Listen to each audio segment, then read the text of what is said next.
Bienvenidos a todos los lectores de Infobae en Latinoamérica y también en España, donde estamos presentes. Estamos con Alex García, quien es el director de una producción muy ambiciosa en Latinoamérica, 100 años de soledad. Yo soy colombiana, súper orgullosa de eso, pero también estamos en un medio que es global y que es argentino también. Entonces, bienvenido a Infobae. Muchas gracias. Gracias por el espacio. Hay algo importante en todas estas producciones que quisiera saber inicialmente. ¿Cuál fue el reto más importante? Hablemoslo desde lo personal, me meto también en lo familiar, y cuál fue ese reto también profesional que hubo en esta producción. Y para mí, en lo personal, fue un despertar, un renacer, porque nunca había filmado una historia, una serie, una película en América Latina. Entonces, encontrarme en Colombia, venir a Colombia, para contar esta pequeña historia, Sí, esta pequeña producción, fue algo muy bonito, fue reencontrarme con mi cultura, con aprender de la cultura colombiana, y a través de ese descubrimiento encontrarle la visión al proyecto. Yo digo que antes de llegar a Colombia, yo ya estaba trabajando en el proyecto de la pandemia, desde Nueva Zelanda, y empezando a trabajar en mi visión, ¿no? En ese momento éramos un equipo pequeño de José Rivera, el escritor, Eugenio Caballero, el diseñador de producción, Netflix y yo. Y yo ahí ya estábamos empezando yo estaba dibujando, sacando fotos, imaginándome cómo iba a darle vida, visión al proyecto. Pero no fue hasta que llegué a Colombia, hasta que llegué a la costa caribeña, que me di cuenta que tuve que tirar todas esas ideas por la ventana y empezar de cero. Wow, Porque sí. me di cuenta que era una cultura, la caribeña, que no la conocía. Entonces, cuando empecé a conocerla, cuando empecé a observarla, a quererla, fue cuando empecé a ver el libro diferente. ¿Qué fue lo diferente? ¿Qué tuviste que, dices que botaste todo? Boté ¿Qué había muchas antes? cosas. ¿Qué había antes que llegaste a Colombia y de pronto te impactó? ¿Qué había antes que podamos contar una anécdota personal de pronto? Y mirá, el humor, por ejemplo. El humor de la costa es muy particular. La forma de vivir con una vida cotidiana que es difícil, ¿no? Que es violenta, que tiene una historia fuerte, que falta de recursos, de muchas cosas de la costa, de la historia de la costa, y cómo ellos encuentran una forma de contar esa historia, de vivir esa historia, ¿no? Que es muy particular, que es muy bonito.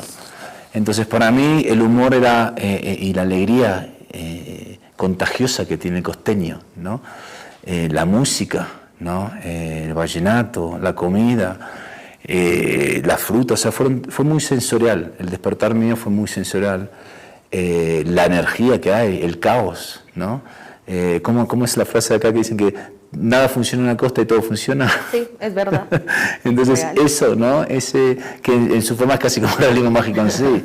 Entonces, y el mismo realismo mágico, entender un poco de dónde viene históricamente el realismo mágico.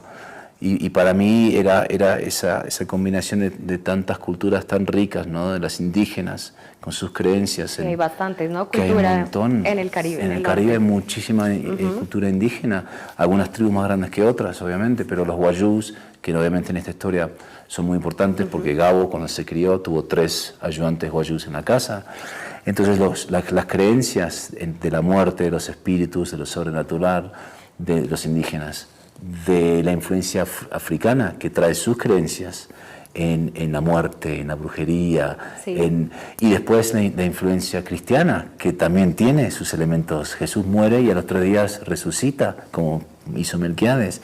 Entonces, cuando combinas todo eso, más una historia muy violenta que tiene el Caribe por esas peleas coloniales, por los recursos naturales, empezás a entender un poco de esa cultura. Entonces, para mí en eso fue darle vida a eso. A mí me parece mágico el trabajo de ustedes que dirigen, y quiero hacer esta pregunta que no lo tomes negativo, pero ¿en algún momento tuviste un impulso o alguna idea de cambiar algo del libro? Claro, venimos de un Nobel, Sí. pero en algún momento dijiste, ay, aquí sería chévere como poner tal cosa, o porque no se le ocurrió a Gabo esto, que no puede ser malo, simplemente son ideas. Tú también eres creativo, eres artista. Esos momentos que tuvimos que cambiar nunca surgieron de, hagamos algo por hacerlo, sino es algo, el formato de visual es diferente.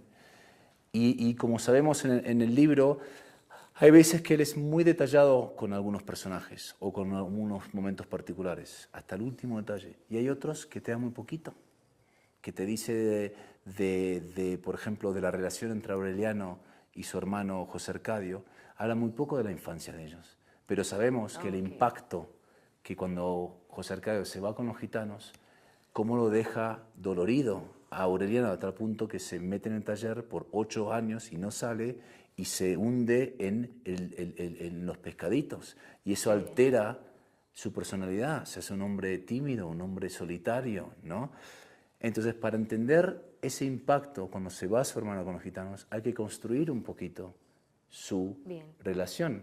Entonces, esas escenitas que nos inventamos, de ellos en el río jugando, ellos buscando y cazando un chancho, ellos hablando sobre esta despertar sexual que tiene José Arcadio con Pilar, esas pequeñas escenitas lo que hacen es demuestran una relación que cuando entonces José Arcadio se va con los gitanos, sentimos el por qué Aureliano queda tan herido. Bien. Tú has hablado de los gitanos, los indígenas, hay una cultura grandísima al norte de Los Colombia. lebanés, ¿no? Sí, también bastante allí. Pero, ¿qué te queda a ti personalmente, como Alex, para su vida de esa cultura? De la cultura costeña. Yo creo que ver al mundo, tratar de ver al mundo de un poquito diferente, con una sonrisa, tratar de sacarle jugo a la vida, tratar de ser optimista, ¿no? El porteño somos un poco, como dicen acá ustedes, quejetas, ¿no? Nos gusta quejarnos, somos muy dramáticos. Bueno, lo dice un porteño, ¿no? Aclaramos. ¿Está bien? Somos así, ¿no? Entonces, yo creo que a veces el punto de vista costeño es muy colorido y eso me gusta mucho. Nosotros estábamos haciendo un análisis también de lo que se busca de la serie y ha llegado, y esta la están esperando, por ejemplo, en países que no hablan español. Por ejemplo, en Brasil se habló mucho, también en Estados Unidos, ¿no? Que se habla inglés.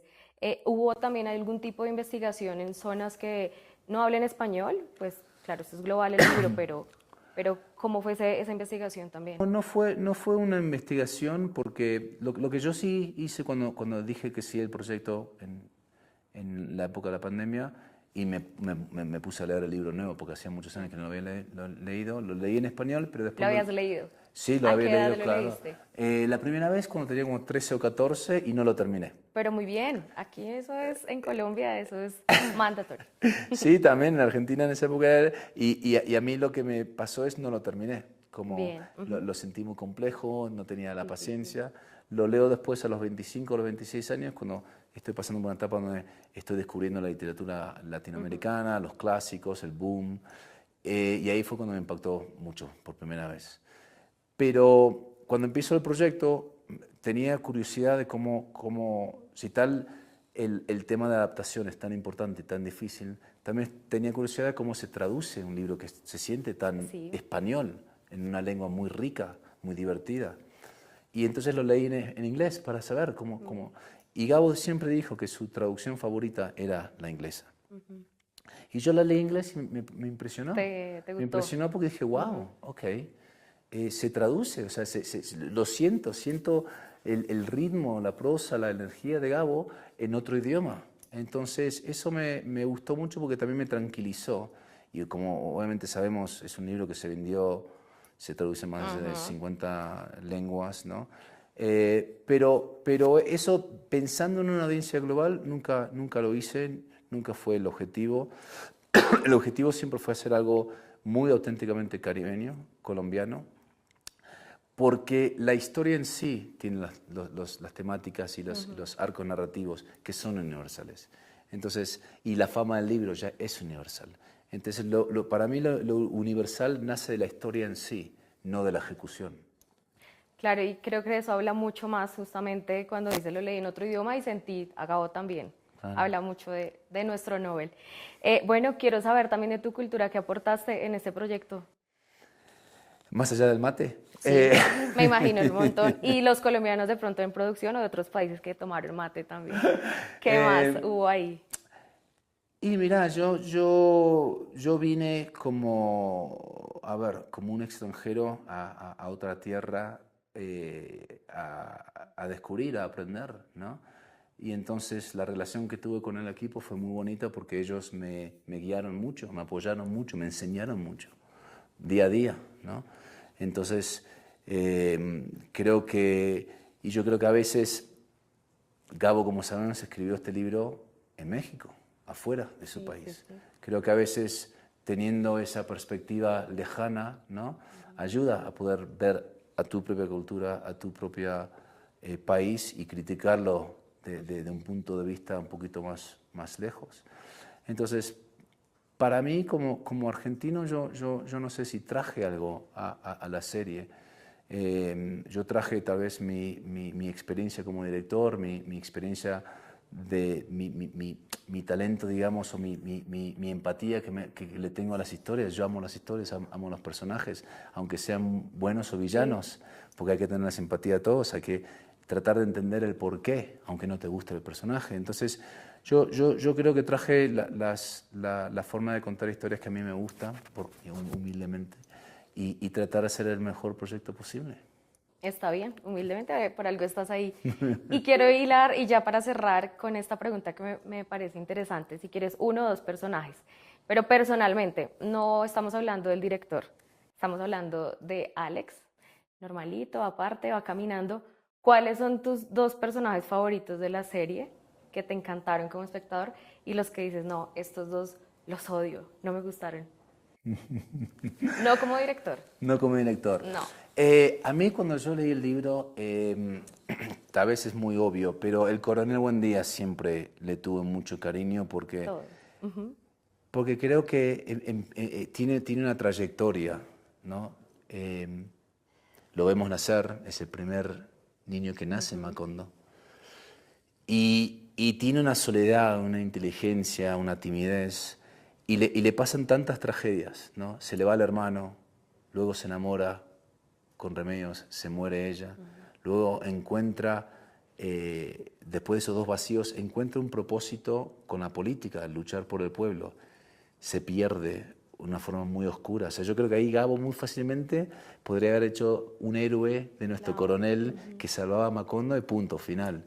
Y no, lo lleva a un lugar tan oscuro que cuenta tanto del poder de las dictaduras latinoamericanas, que alguien entra con todas las mejores intenciones por el pueblo, por su pueblo, y termina siendo un desastre.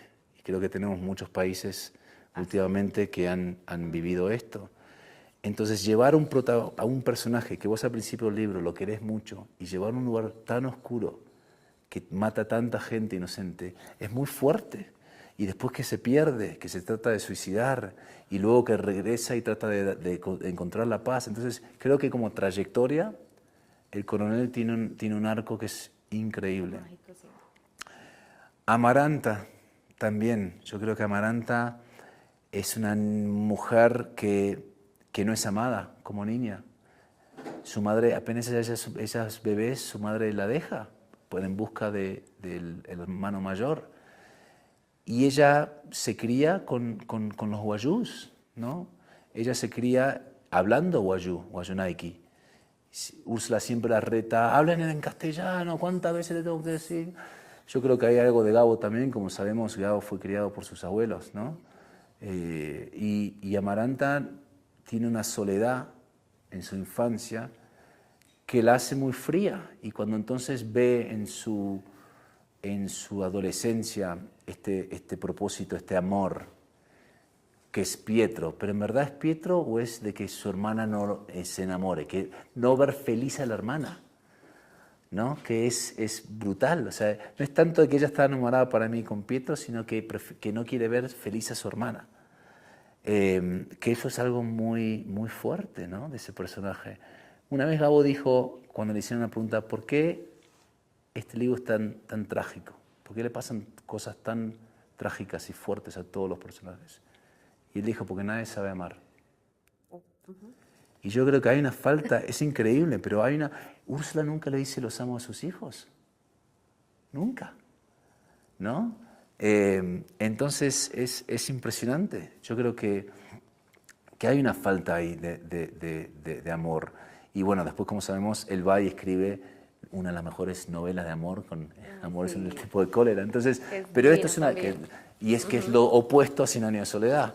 Entonces, para mí, Cien años de soledad es una tragedia griega, es una tragedia casi de Shakespeare, bíblica, pero tan divertida, tan entretenida, con un humor tan costeño que lo hace único, que lo hace muy entretenida. Vas a llegar hablando costeño. ¡No joda! Bueno, y Úrsula sería el negativo, ¿no? El que como que le falta. Aureliano II. Aureliano II hace unas barbaridades que te cuestan, que lees y dices, "Ay, sí, ah". Entonces, y Moscote. Creo que Moscote también como político chanta, hipócrita, que va a misa, que tiene 7 hijas, pero roba las elecciones, ¿no? Es el típico ahí Qué hipócrita que va a la misa, se confesa y después le roba a un pueblo. Entonces, Así esa es. hipocresía es fea de ver, ¿no? Genial, ese análisis. Muchas gracias, Alex, por el tiempo a Infobae. De verdad que estamos todos a la expectativa y bueno, esperamos tenerte más adelante en Infobae. Un gusto. Gracias.